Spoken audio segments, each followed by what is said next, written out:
20 മിനിറ്റാണ്. അതുകൊണ്ടാണ് പറയുന്നത് വോട്ടെണ്ണി തുടങ്ങി ആദ്യത്തെ 30 മിനിറ്റ് കഴിയുമ്പോൾ ആദ്യ ഫല സൂചന ലഭ്യമാകുമെന്ന്. തീർച്ചയായും വയനാടാണ് ഏറ്റവും പ്രധാനപ്പെട്ടതായി ഈ ഇന്ത്യ മുഴുവൻ നോക്കുന്ന മണ്ഡലങ്ങളിൽ ഒന്ന്.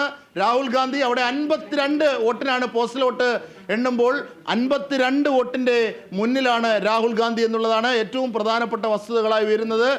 നമുക്ക് ആൻഡപ്പനിലേക്ക് പോകാം. ആന്റണി, ഏത് അർത്ഥത്തിലാണ് ഈ പോസ്റ്റൽ വോട്ടുകളെ കാണുന്നത്? എന്തെങ്കിലും ട്രെൻഡ് അതിനകത്തുണ്ടോ?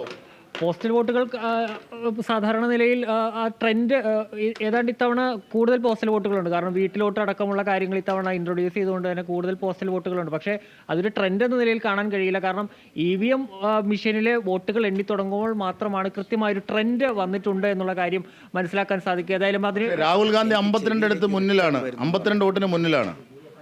തീർച്ചയായും പോസ്റ്റൽ വോട്ട് നിർണായകമാണ്. അല്ലെങ്കിൽ പോസ്റ്റൽ വോട്ട് കൊണ്ട് നമുക്കൊരു ട്രെൻഡ് ഉണ്ട് അല്ലെങ്കിൽ അങ്ങനെയൊന്നും പൂർണ്ണമായും പറയാൻ കഴിയില്ല. എട്ടരയോടുകൂടി തന്നെ കൃത്യമായ അതിൽ EVM വോട്ടിംഗ് മെഷീനിലെ വോട്ടുകൾ എണ്ണി തുടങ്ങുമ്പോൾ മാത്രമാണ് അതിലൊരു കൃത്യമായ മുന്നേറ്റം എത്രത്തോളം ഉണ്ടാകും എന്നുള്ള കാര്യത്തിൽ മാറ്റമുണ്ടാകുക. കാരണം പോസ്റ്റൽ വോട്ടുകൾ വളരെ പതിയെയാണ് എണ്ണുന്നത്.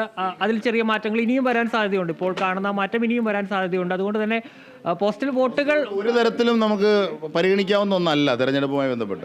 അങ്ങനെ പറയാൻ ഒരു ട്രെൻഡ് സെറ്റ് ചെയ്യാനായിട്ടില്ല. അത് 8:30 മാത്രം ആ വോട്ടിംഗ് മെഷീനിലെ വോട്ടുകൾ കൂടി എണ്ണി തുടങ്ങുമ്പോൾ ആ ട്രെൻഡ് കൃത്യം. പക്ഷേ 45 NDA ആണ് മുന്നിട്ട് നിൽക്കുന്നത്. കാരണം ആദ്യ ഘട്ടങ്ങളിൽ പോസ്റ്റൽ വോട്ടുകൾ എണ്ണുമ്പോൾ തന്നെ രാജ്യത്ത് 45 NDA BJP മുന്നണി മുന്നിട്ട് നിൽക്കുന്നു.